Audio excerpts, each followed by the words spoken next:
Muy buen día para todos, soy Juan Diego Mejía Nao, estudiante de la Universidad Pontificia Bolivariana, del Doctorado en Gestión de la Tecnología y la Innovación. Hoy veremos la consulta del curso de Vigilancia y Prospectiva Tecnológica. Comencemos. En esta presentación veremos 4 aspectos importantes en la vigilancia y la prospectiva tecnológica, como lo son: el Real-Time Delphi, los conceptos, características y plataformas, las rutas para generar escenarios, la norma UNE 166006, la comparación de plataformas VantagePoint, Mateo Patent y Patent Inspiration, y la bibliografía. Empecemos con el método Delphi. El método Delphi fue publicado en el año 1964. Este método es un instrumento para reunir y sintetizar juicios de expertos. Esta técnica es ampliamente usada para estudiar el futuro, es decir, para hacer prospectivas. En modo general, en el método Delphi se seleccionan cuidadosamente un grupo de participantes de acuerdo a su experticia en algún aspecto o problema. En cada ronda Delphi, los participantes deben responder de manera anónima una serie de preguntas. Después de la misma ronda, se retroalimenta a los participantes con las respuestas promedio de todo el grupo y se les vuelve a interrogar de acuerdo a esta nueva información. De esta manera se empieza a mover la respuesta grupal hacia un consenso. Como resultado, además del consenso obtenido, se recogen las ideas generadas, incluyendo las posiciones extremas de los expertos. El método ha sido ampliamente usado, pero es criticado por la cantidad de rondas que se deben usar en el estudio, lo que requiere de mucho tiempo. En el año 2004, la Agencia de Proyectos de Investigación Avanzada de Defensa, DARPA, desarrolló un método para recolectar las opiniones de expertos rápidamente, basado en problemas de toma de decisiones. Un tomador de decisiones con incertidumbre acerca de un tema debe cumplir un objetivo específico. Para ello, llama a un número de expertos para promover sus opiniones acerca de las alternativas disponibles. La meta es lograr hacerlo empleando Delphi tan rápido como sea posible, ojalá en tiempo real. Para lograrlo se proponen las características expuestas a continuación.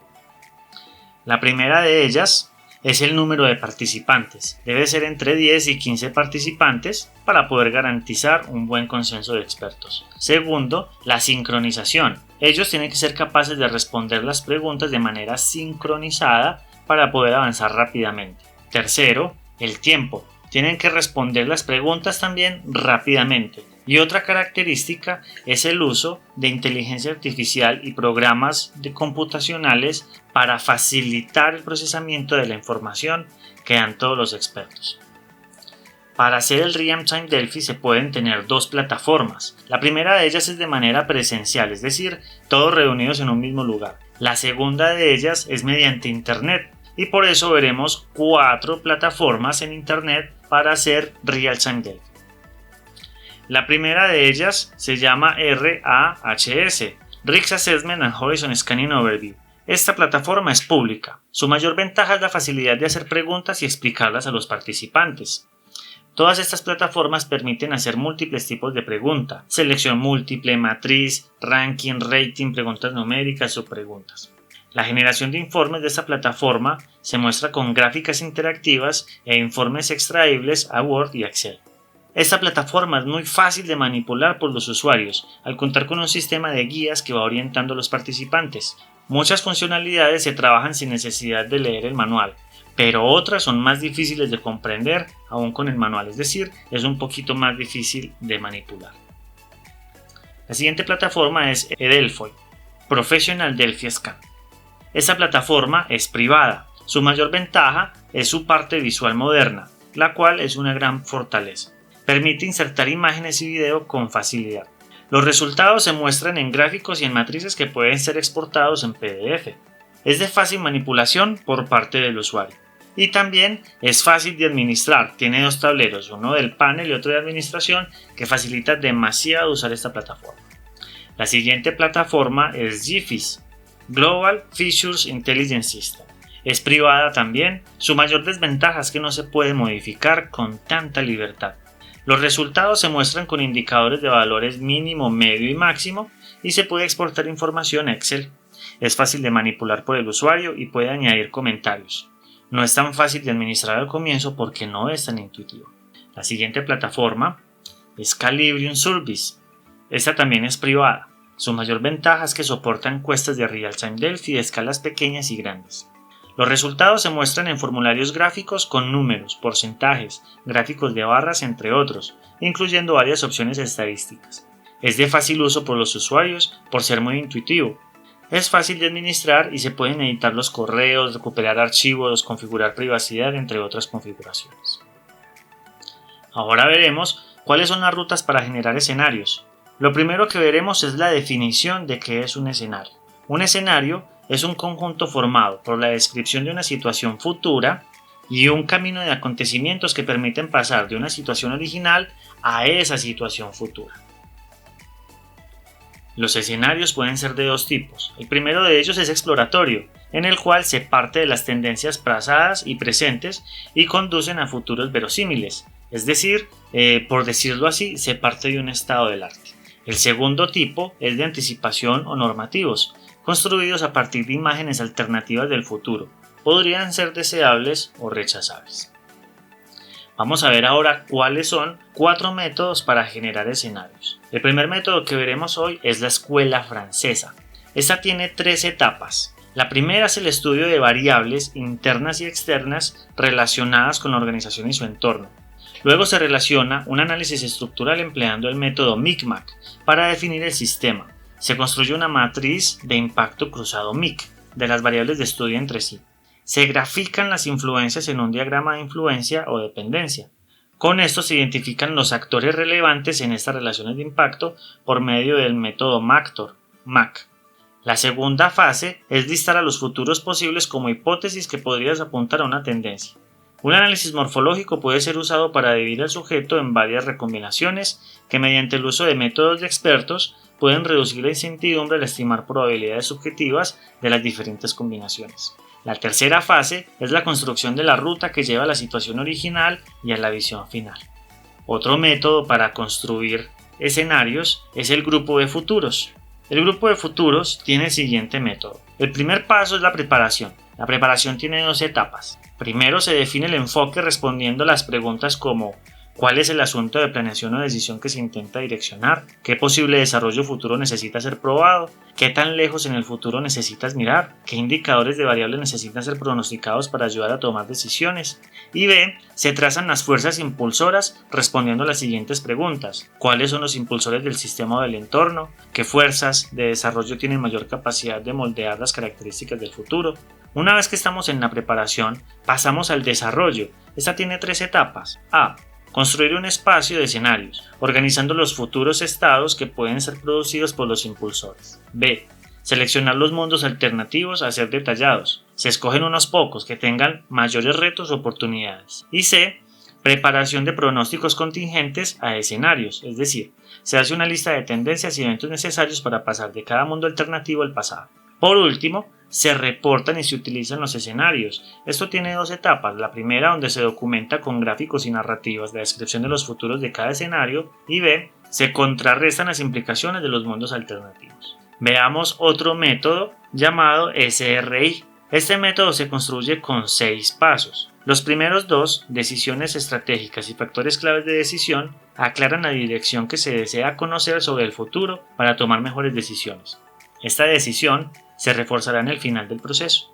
En el paso 3 se analizan las fuerzas del entorno haciendo un mapeo de ellas de acuerdo a 2 características, micro y macro.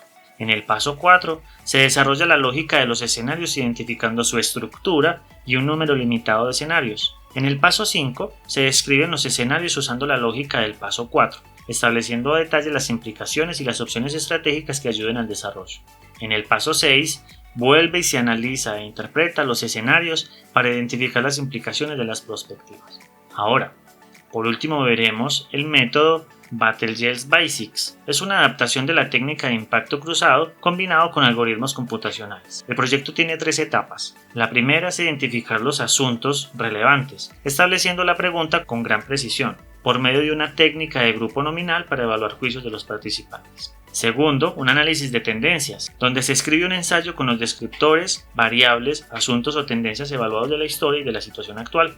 Tercero, usando el software se hace una matriz de impacto cruzado, la cual es completada y revisada con las diferencias de los juicios discutidos y reconciliados. De los principales análisis se reportan 4 escenarios que se entregarán al administrador de la compañía. vamos a dar entonces paso al siguiente tema, que es la norma UNE 166.006. Primero veremos la asociación. La Asociación Española de Normalización, UNE, es el único organismo de normalización de España que tiene por objetivo contribuir a la mayor y mejor implementación de la actividad de normalización y a su desarrollo. Pero, ¿qué es la normalización? La normalización tiene como objetivo la elaboración de una serie de especificaciones técnicas, normas, que son utilizadas por las organizaciones de manera voluntaria como garantía de probar la calidad y la seguridad de sus actividades y productos. Ahora veremos la definición de la vigilancia tecnológica. La norma UNE 166.006 la define como proporciona información para facilitar la formalización y estructuración del proceso de recopilación, análisis y comunicación de la información del entorno de la organización, y de esta manera apoyar la toma de decisiones en todos los niveles. Veamos ahora cuál es el ciclo de vigilancia tecnológica. La norma propone 5 etapas. Primero, la identificación de necesidades, fuentes de información y medios de acceso. Puede hacerse desde el análisis interno de la organización, las demandas de las partes interesadas, análisis de la competencia, entre otros. Segundo, la planificación de la realización de la vigilancia e inteligencia. Allí se establece la estructura, periodicidad y actualización del seguimiento en función de las necesidades. Tercero, es la búsqueda y tratamiento de la información. Se consideran terminologías, palabras claves, operadores utilizados, segmentación geográfica, entre otras. Se discrimina y se validan los resultados, y algunos de ellos pueden ser útiles para la toma de decisiones. Cuarto, la puesta de valor de la información. Esta se da cuando la información aún no es suficiente para la toma de decisiones y se procede a un análisis de mayor profundidad. Quinto, distribución y almacenamiento. Es donde se distribuye la información generada entre las partes interesadas de acuerdo a las estructuras definidas previamente. Esto corresponde al ciclo. Ahora vamos a ver cuáles son los roles de la vigilancia tecnológica propuestos por la norma.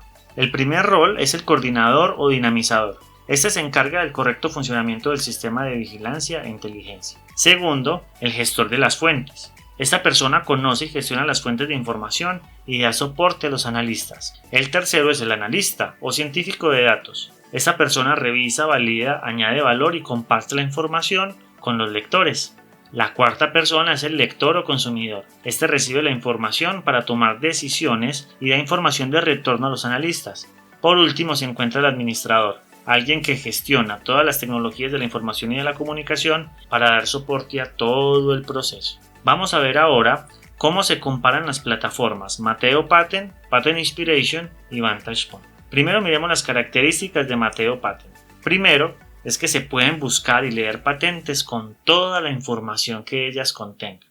Segundo, tiene herramientas de análisis, clasificación y agrupación de patentes que nos facilitarán encontrar patentes de acuerdo a nuestros criterios. Tercero, permite la calificación de las patentes de acuerdo a criterios como la accesibilidad de la tecnología, el coste de la absorción, el coste de la copia, entre otros. Cuarto, permite crear redes de citaciones y de patentes. Quinto, permite ver gráficamente información en histogramas, líneas de tiempo, entre otras técnicas de análisis de datos. Miremos ahora la herramienta Vantage Point. Vantage Point es un software de procesamiento de información de bases de datos en general, es decir, recibe patentes, artículos e información interna.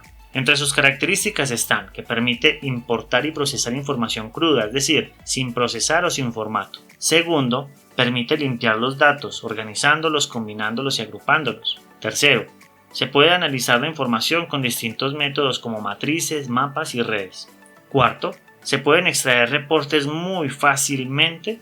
Y quinto, permite automatizar el proceso para repetirlo en otras ocasiones. Por último veremos la plataforma de Patent Inspiration. Patent Inspiration es muy similar a Mateo Patent. Resaltan 3 características principales y una gran diferencia. La primera característica es que permite buscar, recuperar, filtrar y ver las patentes. Segundo, permite analizar los datos bibliográficos, líneas de tiempo, comparar, hacer mapas, análisis semántico y otras herramientas. Tercero, permite exportar los resultados del análisis con facilidad. Como ya sabemos, esta herramienta se parece mucho a Mateo, pero tiene una diferencia especial, el precio. Mientras Mateo Patent tiene un costo de 690 euros por año. Patent Inspiration tiene un costo aproximado de 1.100 euros por año. Estas serían las diferencias entre estas tres plataformas de análisis de patentes y análisis bibliométrico para nuestros análisis de los datos y prospectivas. En la bibliografía consultada podemos ver las principales fuentes de información de las cuales se construyó este trabajo. Agradezco mucho a todos los participantes y lectores por ver esta presentación. Les deseo un excelente día. Hasta luego.